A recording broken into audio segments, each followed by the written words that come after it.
Hey, hey. Live on stage. Remember that? Roxanne is live on stage.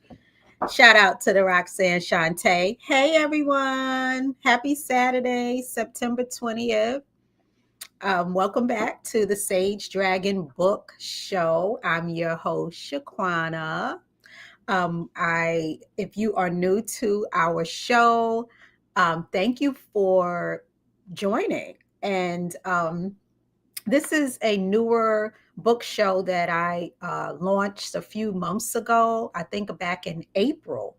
And I have to count to see how many episodes I have. I've done a number of them, but it's just sharing my love of books, thought provoking books across all sorts of genres. And what I do is I read the books, but then I discuss them and I review them, but I try to pull the themes out so that even if you haven't read the book, you could still participate in the discussion.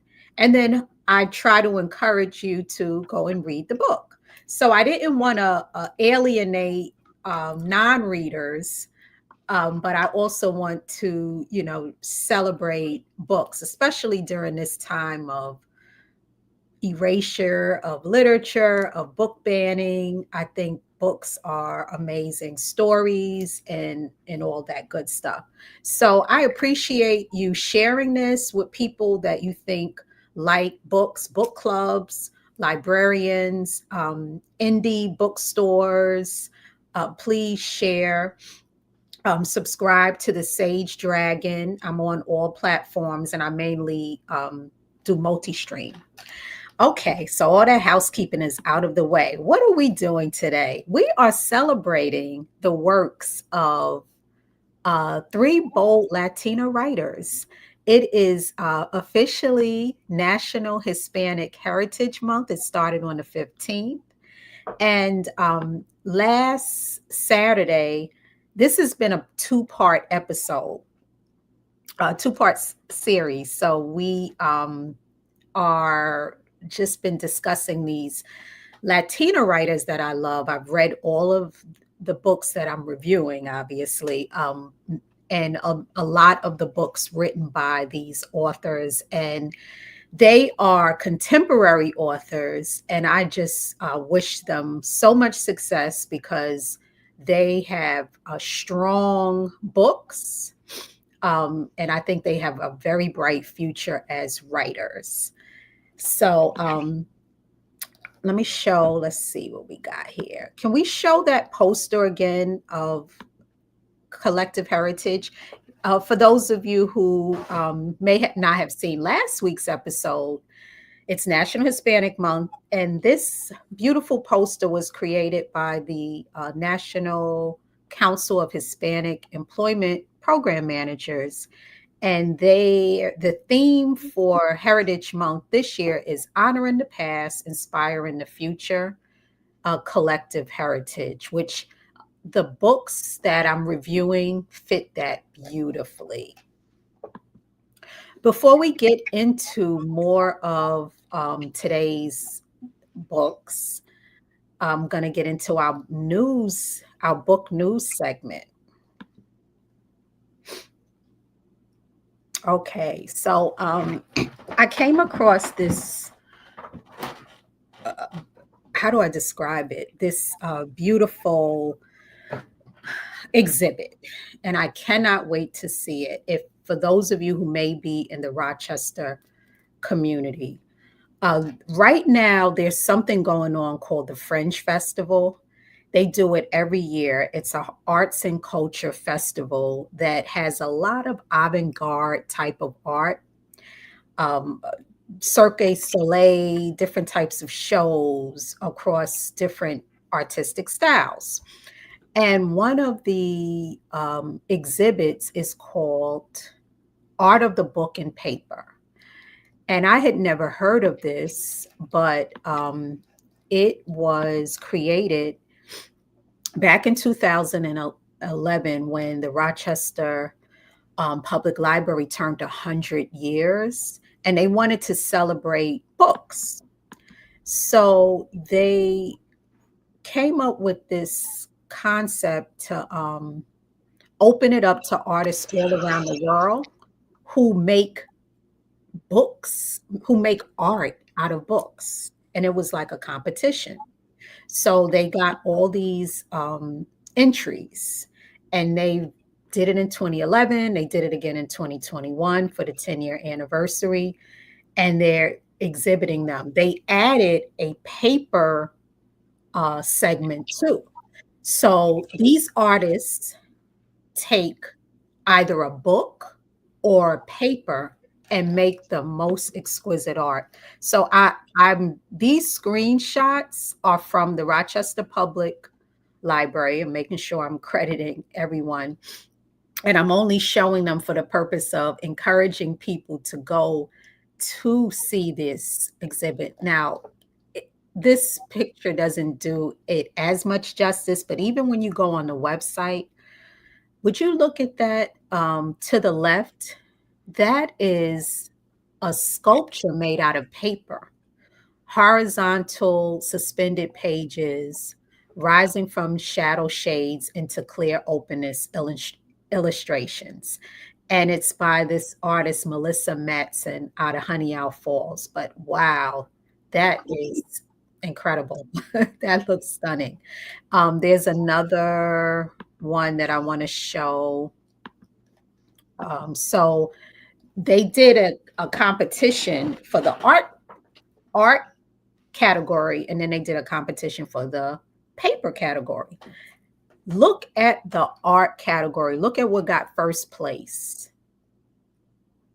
Okay, so this is one of these is it's a little blurry. Let me see if I can okay, on mine, I can give you guys a little bit of a description. But one of them is an archive operating with a historical framework of 20th century stereographics. So they called it a luxury box that looks like stereoscopes out of, but it's made into like, look how artistic that is, but it's a book. So 25 views of Eastern European landscape, 25 views of modern American housing, and 25 views of Palestine and the Holy Lands are part of this exhibit. That got first place.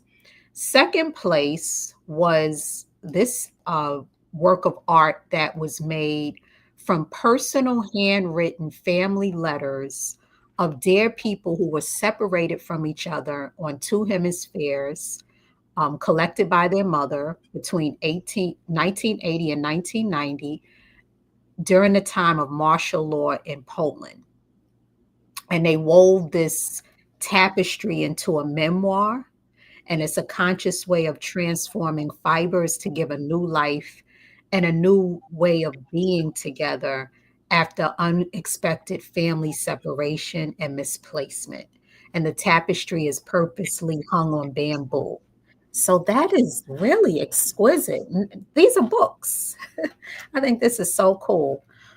So let's move on to the paper.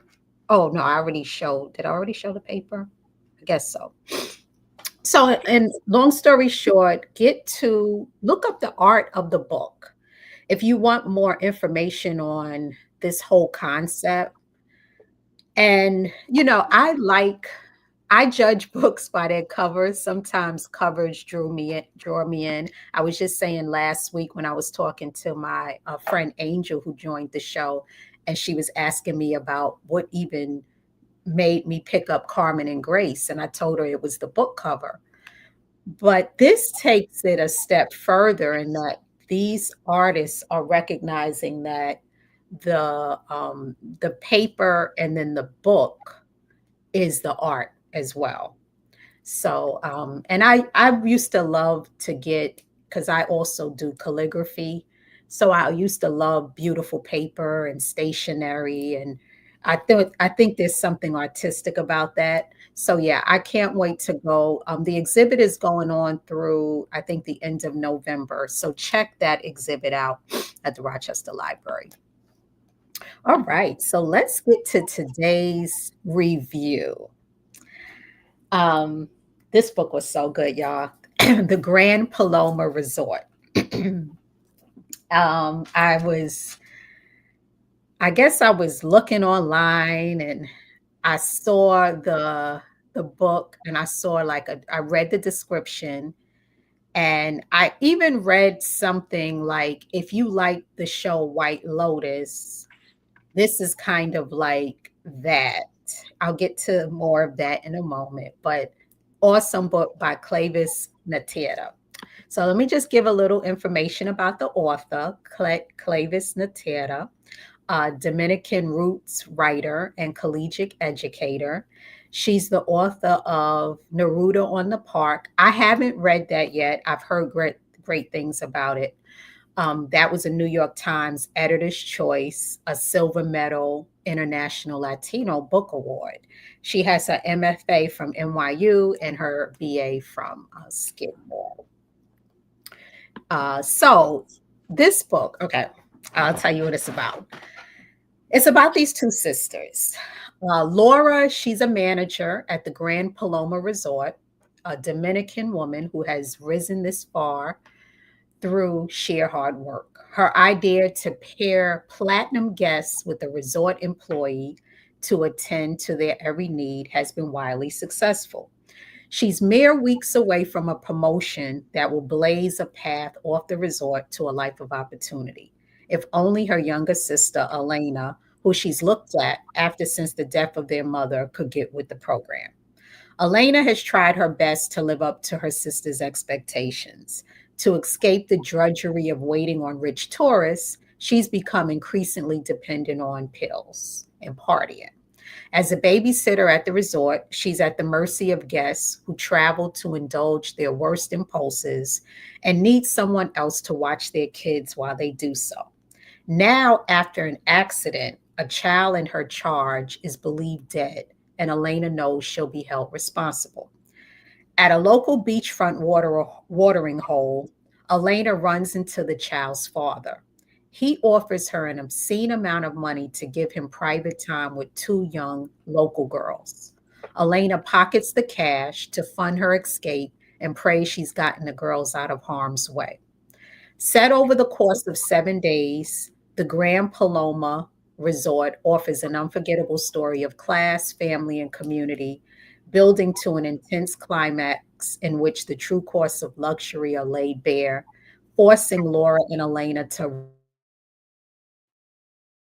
reckon with long held secrets and true acts of love. And that comes from the author's description. So there's no spoilers in what I just read. So I'll put this in my words. I just wanted to read the synopsis for you all who are just like, okay, what is this book about?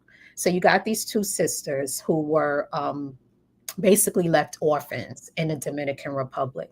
And there's a 10-year difference between them. And so Laura's the older sister, and she worked her way up to work at this grand 5-star resort. A lot of wealthy people from around the world go to it. And it's a source of jobs for the locals. And she's running it, she runs a tight ship. But really, she wants to eventually leave the island because the island the she had a lot of tragedies. You know, her father was missing. He kept trying to escape the DR, and there's a mystery around where he's at. His Their mother was tragically, died. So she just wants a new beginning. She wants a fresh start. So she's working really hard for this. She also wants better for her little sister. So everything she does is for her sister, Elena. Elena's more carefree because she was always, looked out for. And she has a pill addiction now.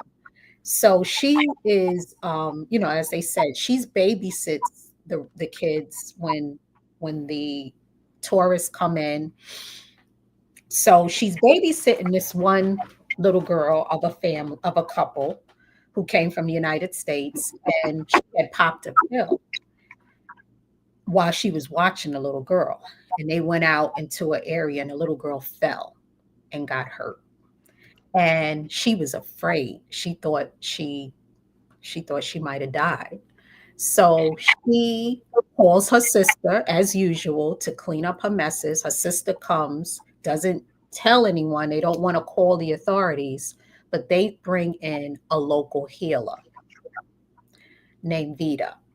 And there's a term for them, cadera. I might be saying it correctly, but it's a term for healers, indigenous healers. So they take the little girl, and they ask this healer to heal her. The healer really didn't want to do it, but she does it. And while she's doing it, she takes, she says she needs her privacy. So the younger sister goes off, and she's afraid because she doesn't know what's happening. Is she going to live? She's going to die. It's a mystery at this point. So when she runs off, she runs to the beach, and she happens to run into the father of the child. And this man who has seen her come into the hotel, come into their room because she's been taking care of them, he doesn't even notice that it's the same girl. And that speaks to, the racism and the classism. He's very rich. He has some serious insatiable tendencies and things that him and his wife like to do when they come to this island. So he's at the beach, and there's these two beautiful Dominican girls, little girls, that were there who are the children of a woman who owns the bar at the beach. And all of the locals know each other, and they have a connection. And he asks Elena, she's panicking because she thinks that she killed a girl and she's going to go to prison. And so he asked her if he could have the little girls. And I'm like, oh, what? And didn't, she didn't, I don't know what because I'm not going to justify her behavior, because this is what the book, why it draws you in, the decisions that these people are making. But she takes the money. He offers her $10,000, and her plan is to take the $10,000 and help the girls not be under him. But she doesn't really protect them, and she takes this money.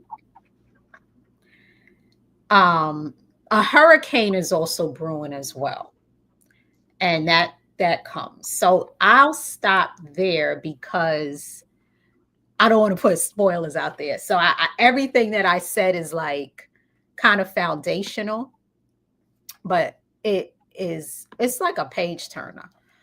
Um, I have a little clip that I'm going to play now from a podcast called Liberation is Lit that also talks a little bit about it.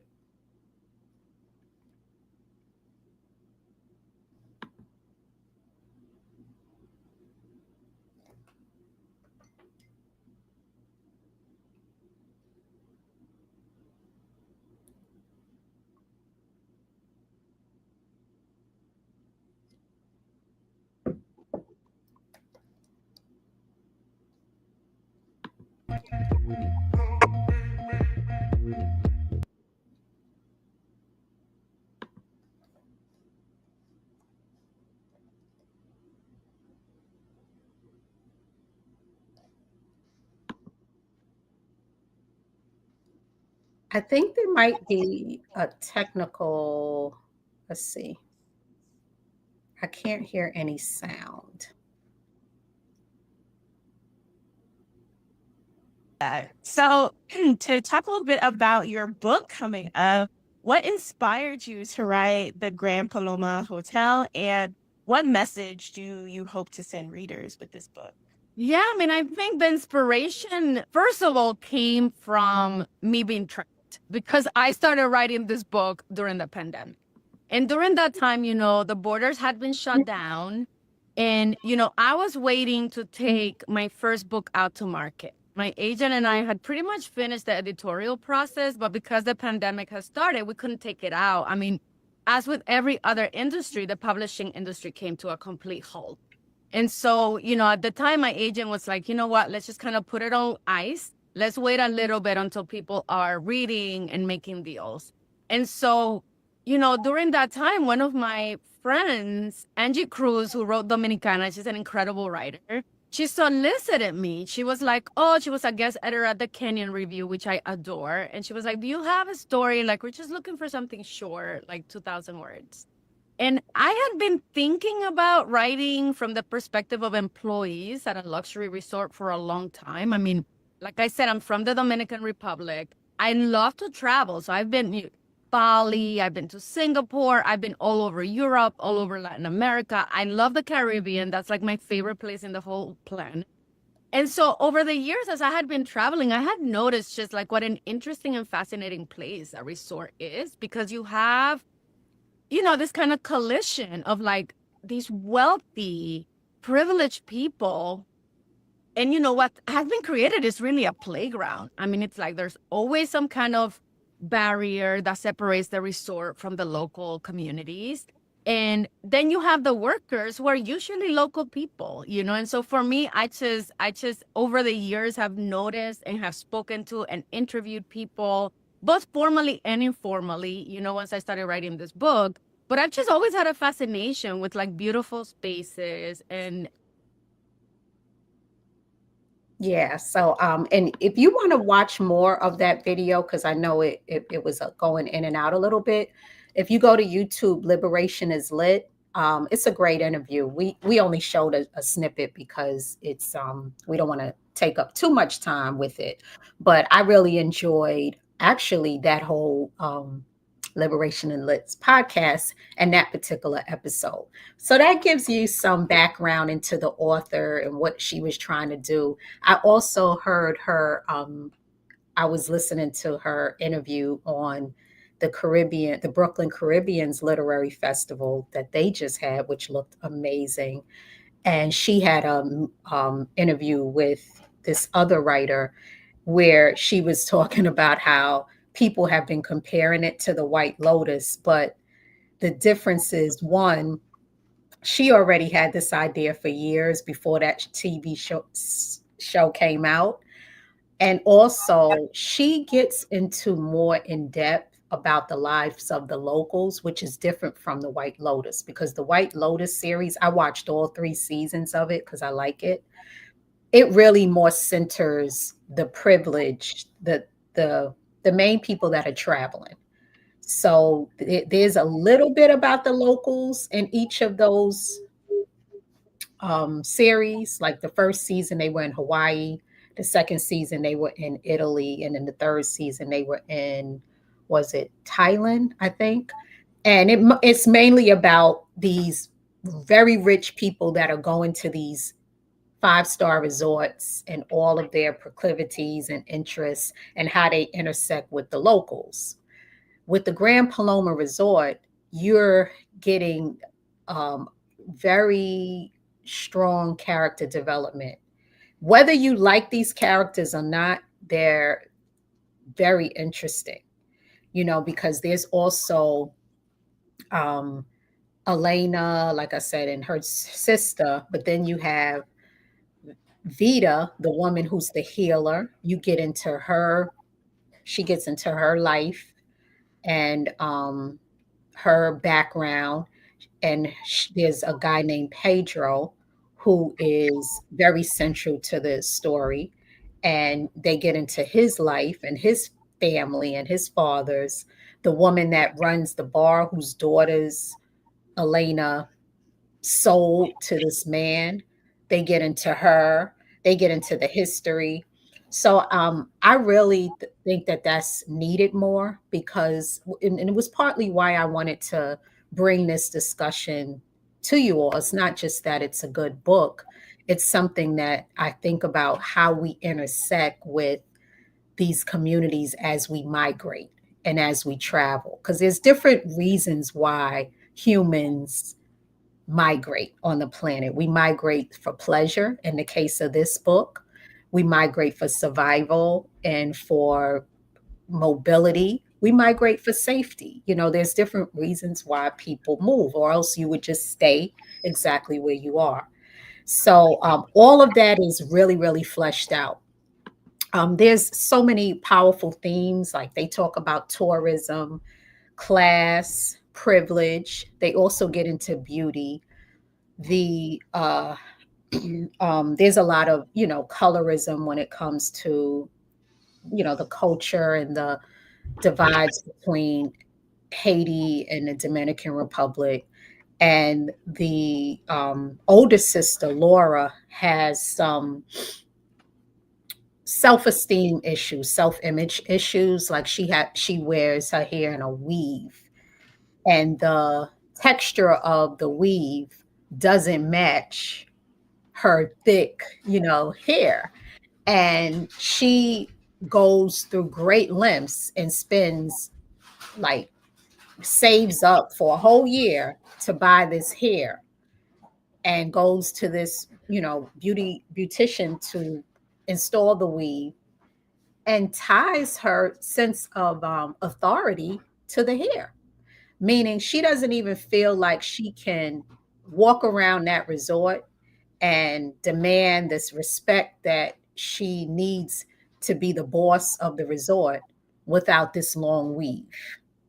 So it really has you thinking about the standards, the European standards that a lot of women feel that we have to, you know, achieve in order to be beautiful and to have beauty be the currency to help us with the upward mobility, because she's trying to be upwardly mobile.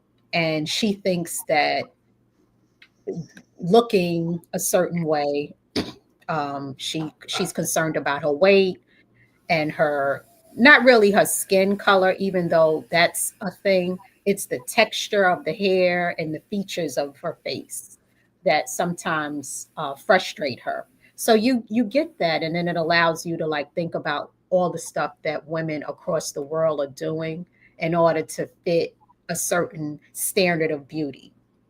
And I worry about that so much with women of color, you know, because I think that our beauty is really raw and natural. And I wish that we could, you know, I'm not trying to be the hair police or or the makeup police, but I do think that it's something to be said about us celebrating our natural beauty more and putting it off at the forefront, is when it comes to us, because it's how we're made. It's the hair out of our heads, you know. If you want to wear your wigs and things like that, anyhow, I won't get on a pulpit about that, but it gets into that kind of stuff in the book. That you get Dominican history. There's a lot of things that I didn't know about, that reading this was helped me to. Gender in the workplace is you see what happens to the women, um, because the Grand Resort is a chain.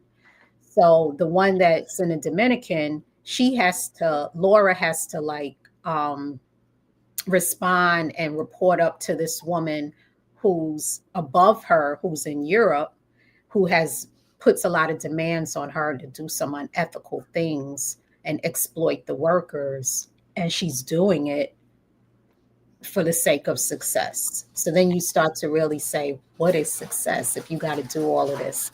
People are selling other kids, selling them their bodies, allowing themselves to be exploited. Wow. Human migration for survival. That's another theme that I spoke to. You get a family story, you know, because these are two sisters and what they're willing to do for one another. And another theme about it that really touched me is ecology, this, it's so descriptive because the resort sounded stunning. It is like, wow, they had the birds and all this glass, but they get into talking about the tension between creating these real fancy, incredible resorts and what it does to like the land and the areas in these communities, and how sustainable it is, that you're using all this water for maybe a small superficial reason. And then there's other areas where there's water depravity. The mountain area where a lot of the locals still lived had challenges with like electricity and water, but yet the resort is getting water pumped into it. Something about that doesn't feel right to me. So, a lot of great themes in the book. And can we show those themes again? I had a slide with it. Yeah, there we go. Tourism, class, privilege, beauty, gender, Dominican history, human migration, sisters and family. And if anyone ever reads this book, because I don't know if anyone listening has read it yet, but let me know, even after the fact, other themes that you felt you might have picked up on. There is another clip that I want to show of. This might be, I can't remember. Okay, no, I don't think this is her reading it. This might be a little more information about the book. Well, I mean, I think what I get grounded by is really part of like the question that you asked before, because we're having such a good time of forgetting to answer part of the question.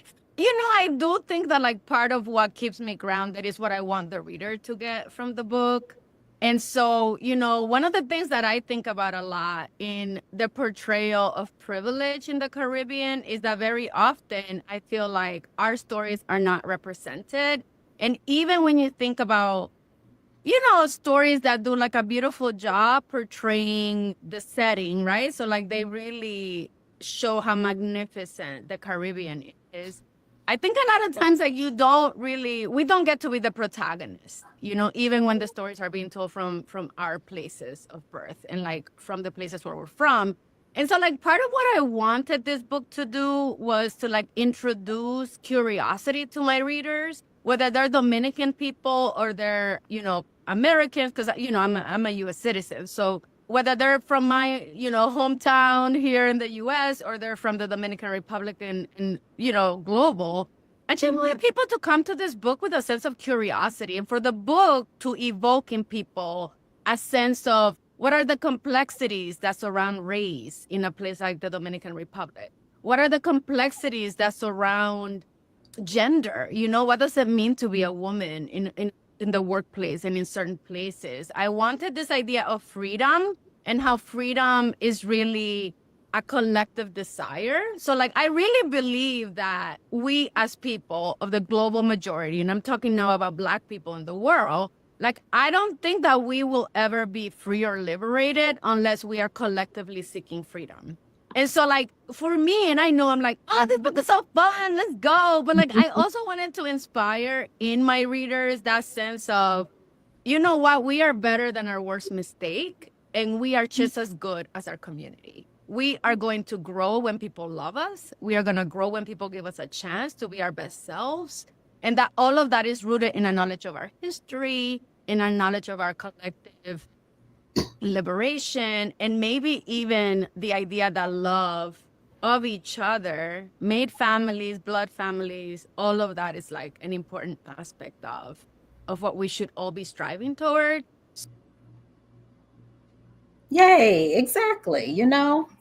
Um, looking out for one another, learning, taking the time to be humble, to listen to the figure out our connective cultures as Black and Brown people, and seeking that liberation, and supporting one another through it, forming some real collective action. Something that I before I get to reading, I'm gonna ask this question because I'm for vacationing and traveling, but sometimes I wonder. I've been wondering when it comes to tourism, how healthy it is to go to these resorts and go to these places. When you hear about the exploitation of the workers and the safety issues that happen, even when you hear about things that happen to the people going, because let's be honest, a lot of people that travel to these places have gotten harmed as well. It's not just the resort, the locals. The economic inequality is so extreme on the planet that it causes desperation and hunger, and it's continuing to do that because the economics is so extreme. So nobody seems to want to fix that. So people, it's going to breed more desperation, and when people are desperate, they do bad things. And then you have the extreme of the privileged who feel like they deserve everything and anything they want, like this man that felt, even though he was married and he had a daughter, he wanted to have sex with other little girls. Like I just, there's no justifying that. So you have all these extremes and different people touching down together with no real respect of one another. So I wanted to pose the question out there. How can we enjoy vacationing and traveling to resorts while minimizing the harm to the locals in those communities and while keeping ourselves safe? So if there's anyone out there, I'd love to hear your.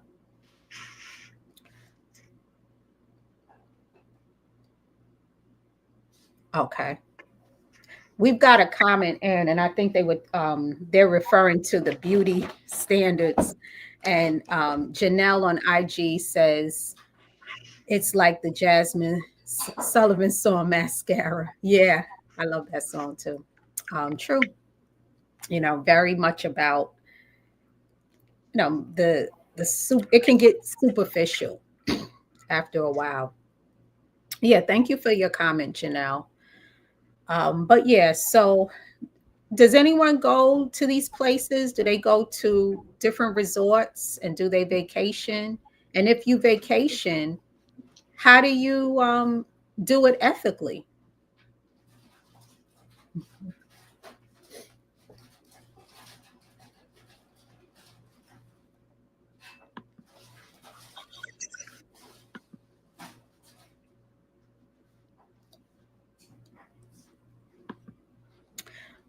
Yeah. So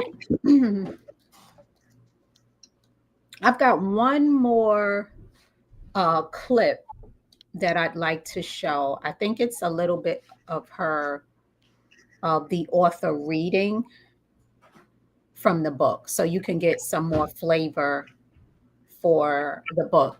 I think it's really good. I see some books that seem to get a lot of hype, and I just finished reading one. I listened to it actually on audio. I was like, oh, it was okay, very, very hyped.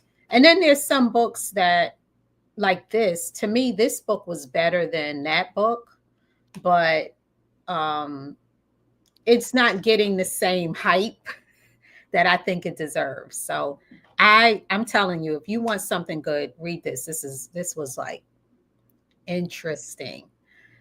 So yeah, I'd like to play this last clip before we move into the next book review. Oh, you got a comment. One second. Okay. I'm copying it now. Okay, there you go. Oh, Silver was saying what you said about desperation reminds me of the movie Belly, right? When the Jamaican kids were running their DMX limo with guns as they drive through the shanty town. Exactly. Right. Yeah, I know that scene was something. I right. and it's happening everywhere. Children, and you go to these places and they're for their beauty, and you want to relax and have a vacation. And in the Grand Paloma, they told them don't leave the resort. They want them just to stay there. So it's kind of like an artificial environment in a way. But I mean, it's sometimes it's okay to have that because it's beautiful. But I don't know. I wonder about if those are the best ways for us to enjoy downtime. But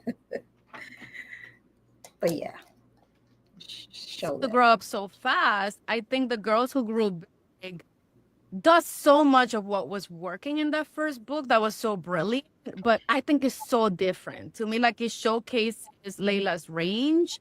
This is a multi-cast book, so you have three main protagonists you're following, and they're all young girls, young women who are, somewhere between being a teenager and then being in the early 20s.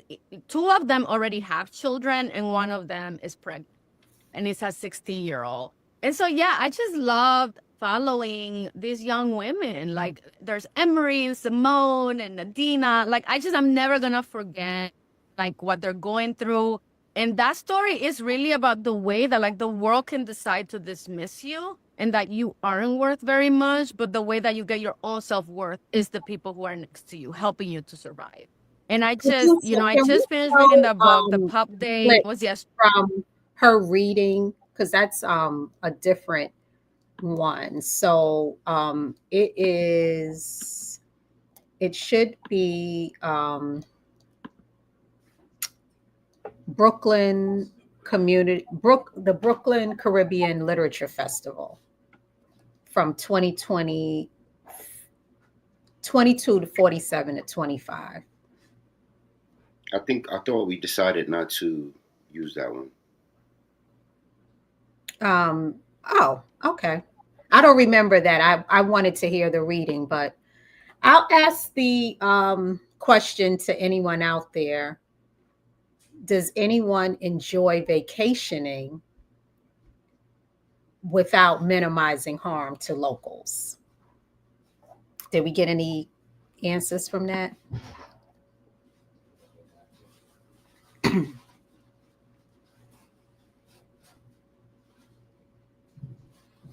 Okay. So, um, that's it. That's it for that segment. Let's move on to the next segment. Olga dies dreaming.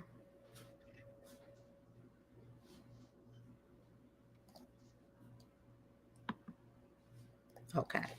So you all might remember last week I was really going so excited about this author, and I reviewed her book, Anita de Monte Laughs Last. So the author's name is Jito Gonzalez, and she wrote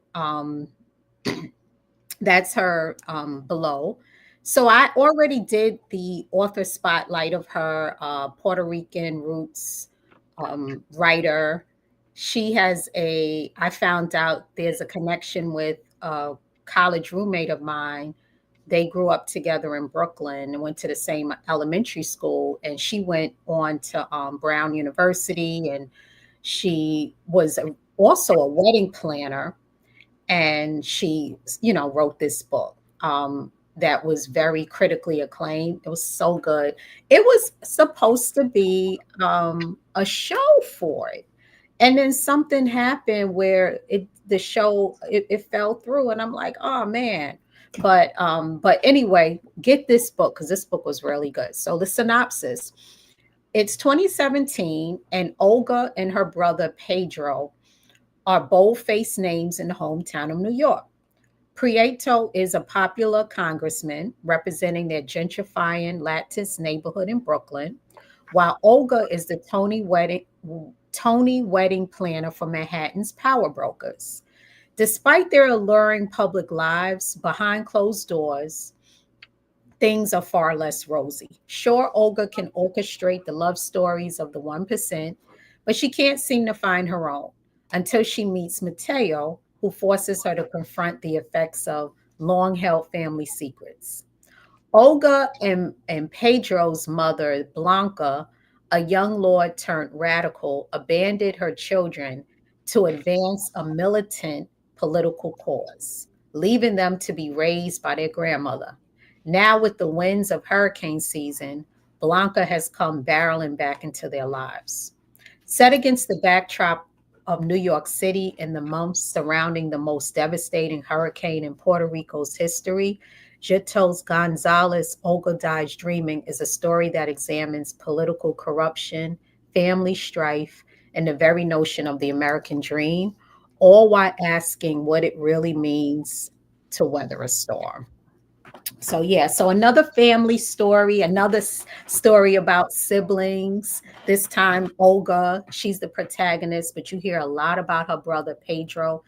They are Pedro, he's a good guy, you know, he's like he's really representing, he's trying to like help his community in Brooklyn deal with these high cost housing, you know, that's pricing a lot of Black and brown people out of Brooklyn. And Olga makes good money because she is a wedding planner, but she starts to feel blah about it all.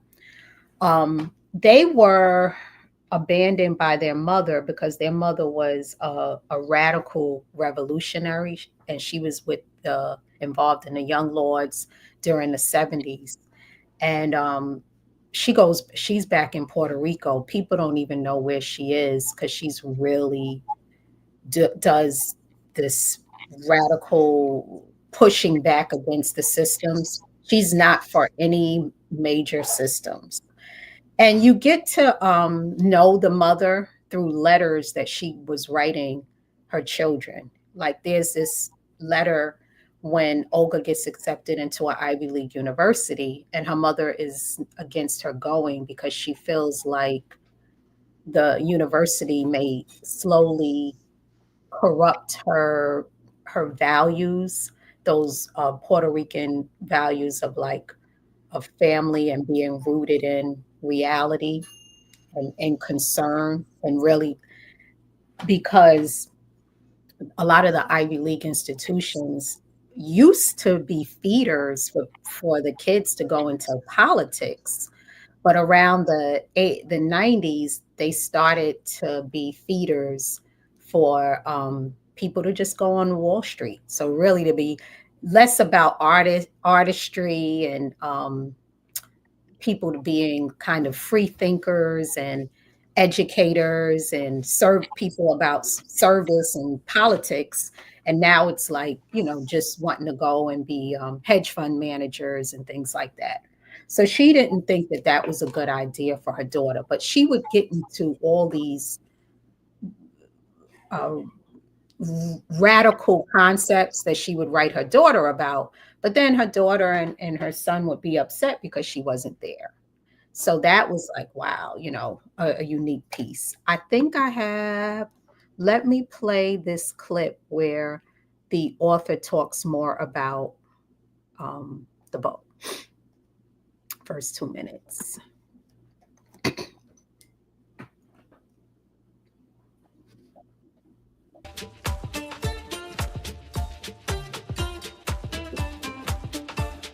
In the novel Olga Dies Dreaming, Olga is dreaming about being successful and rich and happy, and she's on her way. As the wedding planner for the elite of New York City, she enjoys a life full of the finer things. But her joy is constantly eclipsed by the shadows of family secrets that evoke other insecurities and leave her lonely for love. Her mother abandoned the family. Her beloved grandmother, the woman who raised her, dies. Her brother Prieto is a popular congressman, but his life is breaking down too. And now Hurricane Maria is about to make landfall in Puerto Rico, exposing the truth about her missing, remorseless mother's whereabouts. This is Book Public from Texas Public Radio. I'm Yvette Benavides. I spoke to Xochitl Gonzalez about her debut novel, Olga Dies Dreaming. Olga Dies Dreaming. It hasn't been that easy for me to summarize this novel in like a really, when someone asks what it's about. What do you say to people? I say that it is a family saga about resilience and that it follows the story of Olga, who is a luxury wedding planner, and her brother Prieto, who is a congressman, as they grapple with some undealt with family issues that come to light in wake of Hurricane Maria. So it's that's my quick elevator pitch. It works. Yeah, yeah. I mean, there's a lot left on the table there, but I think that does the best at like trying to paint a picture of a story that, yeah. I mean, when I was working on it, people would say, "What's it about?" And I say, "It's crazy."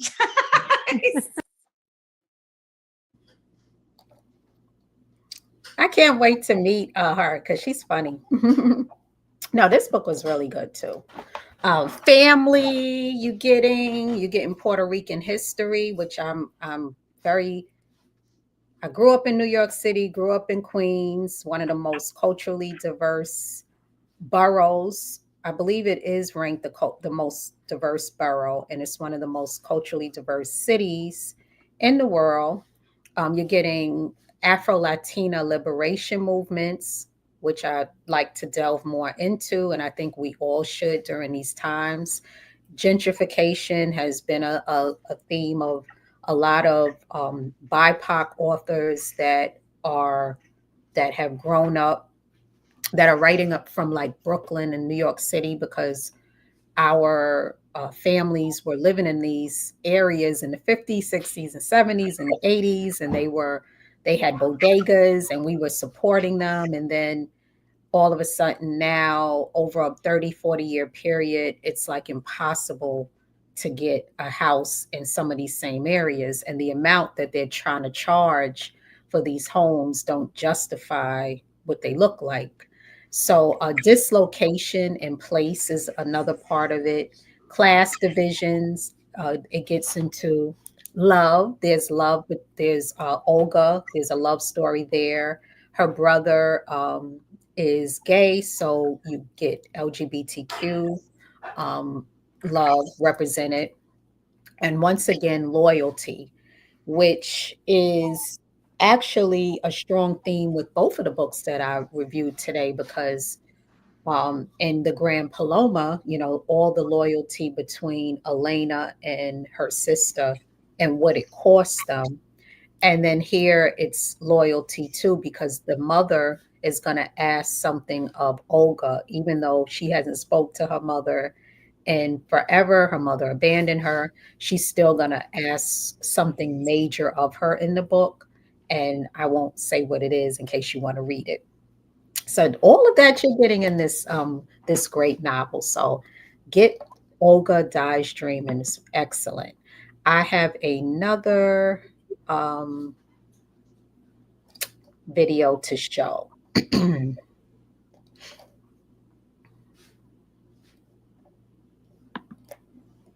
Anybody read this book or read anything by the author?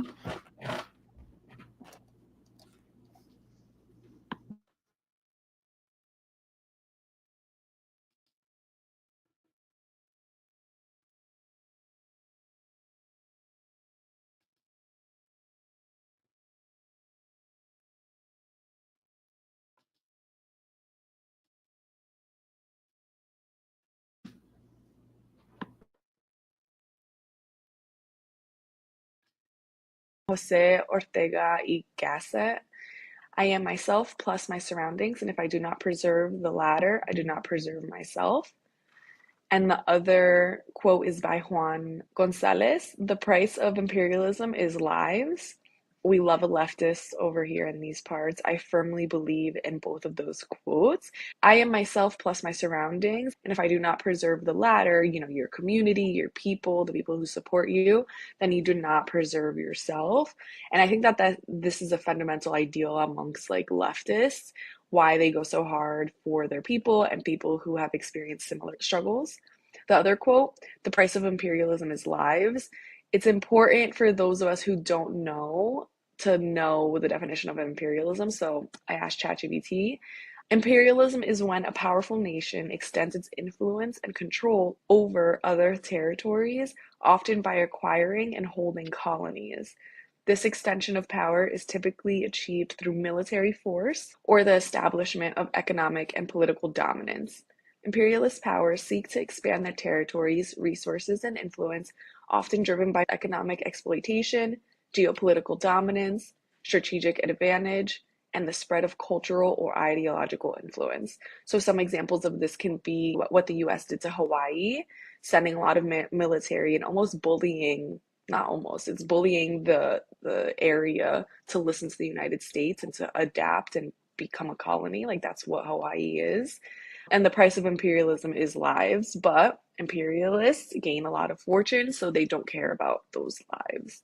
And in today's book, Xochitl goes into great detail about how the US exerts its imperialistic powers over Puerto Rico, another colony. So let's get into Lo Bueno. The book starts out going into great detail about how the overall ambiance at a wedding can be a reflection of the wealth of the people getting married.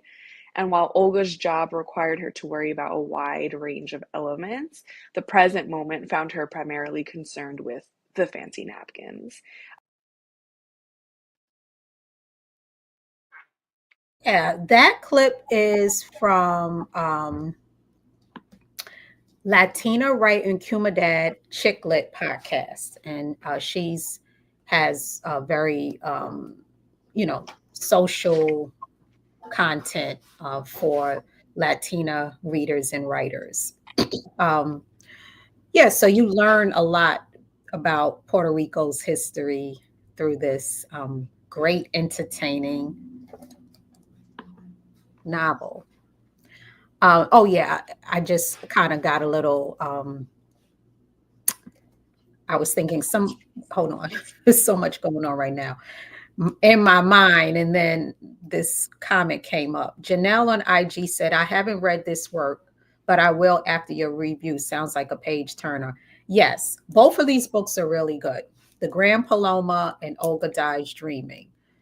Excellent. They're very good plots, and I I heard Jitel, the author, talking about how much of a miracle it is when a book gets optioned for a series, because this was optioned for a series and then it fell through.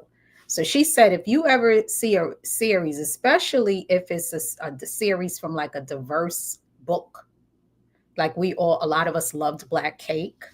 She's like, it takes a lot of negotiating and give and take for a book written by a BIPOC author to get optioned for a show and then have it make it.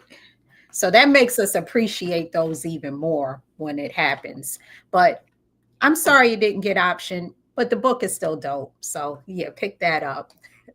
But what I wanted to also bring up was when Chick Lit was talking about imperialism and the definition, it made me think about what happened this week, what's going on right now in the United States with all this censoring and, the canceling of the Jimmy Kimmel show, and those who are in power who once were against cancel culture themselves now are saying they want to censor and cancel people if they're saying things that they don't believe in, and how that can promote imperialism.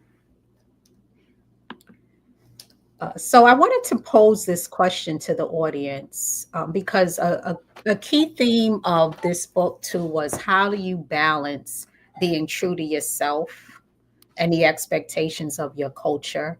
Because that was something that Olga and her brother had to think about. Like they were, as they were becoming adults and they went to college or they worked, but they went back to their neighborhoods and their families, and you've got your roots, and then you have things that maybe your family are asking of you, or your community, and then you have your inner desires.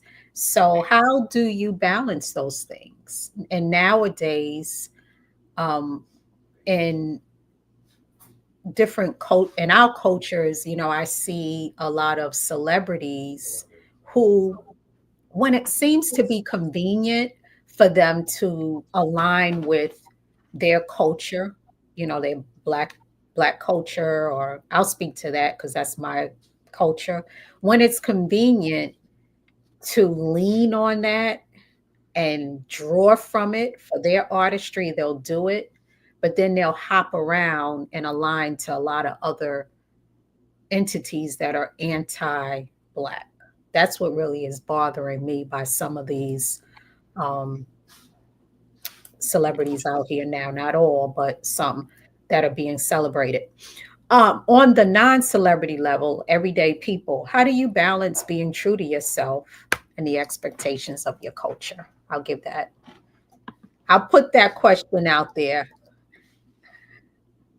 In the meantime, Janelle on IG says, I know we still haven't gotten the movie Coldest Winter Ever after the book. Right. And I think it's probably because of what all that goes into it, because we were looking forward to that.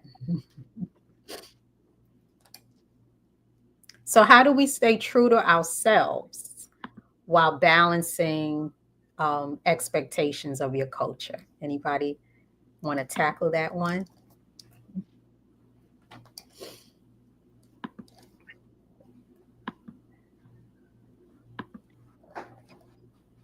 Well, this will be in the ether. So if anyone feels the need to answer that question, I'd love to have you do it, and please put it in the comments. So that wraps today's episode. Has anyone read, if you haven't read these books, I wanted to ask, have you read any books by Latin authors? And if so, what are your favorites?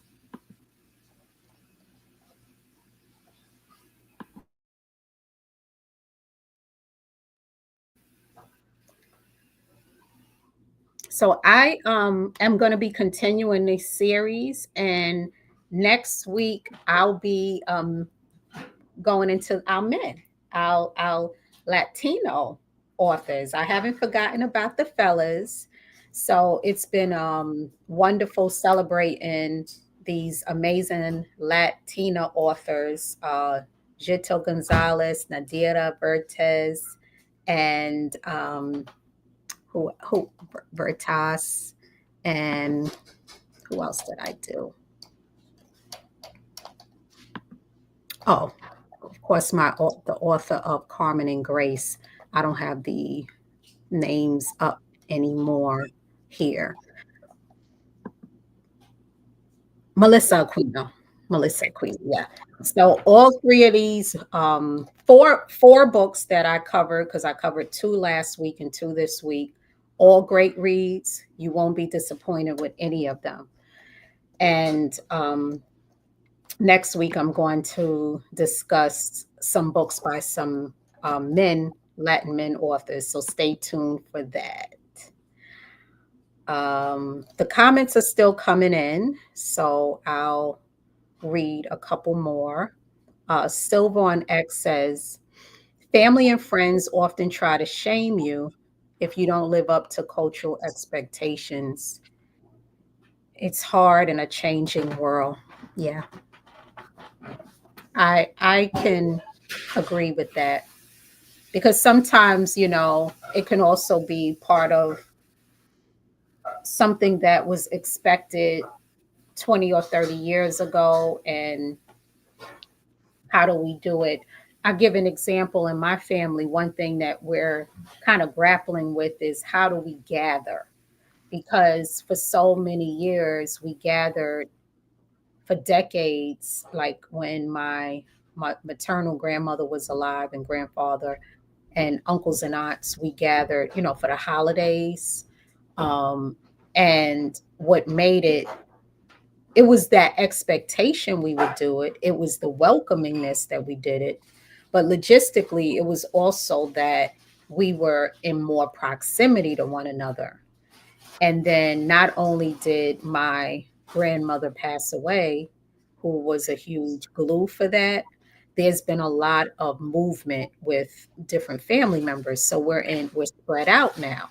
So we still long for having like those family gatherings during the holidays, but then it's like harder now. There's the disconnection that has been a part of it, and then there's also the logistics of where do we go and how do we gather. And I don't think that we're alone in this, because I've spoken to other people. I was just talking to a colleague about it whose daughter lives, she works here in New York, lives in New York. Her daughter lives in Wisconsin, and we were talking about the same thing. So it's like, but culturally, they used to get together consistently. So then how do you change? How do you like come up with some new ways of doing things, or maybe being able to keep the traditions or modify them so that you still have that family connection, but you're doing it in a way that makes sense for the times you're in now. But that takes work. That's the part of it too. It takes conversation.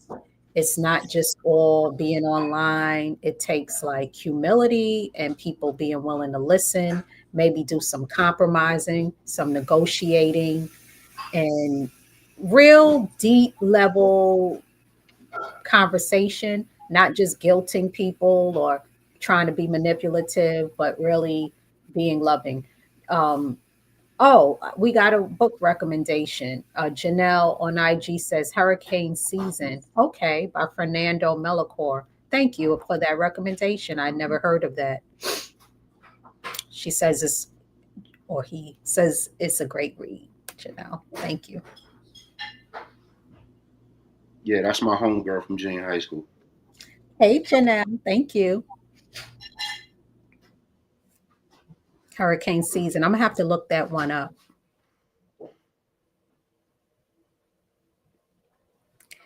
Any other recommendations? I think that's it. Okay. All right. Well, I think we had a great show today. Thank you all for your listening. Remember, come back next week. We're going to keep the celebration going. National Hispanic Heritage Month. Let's keep uplifting diversity and celebrating our rich cultures. Have a wonderful rest of your weekend.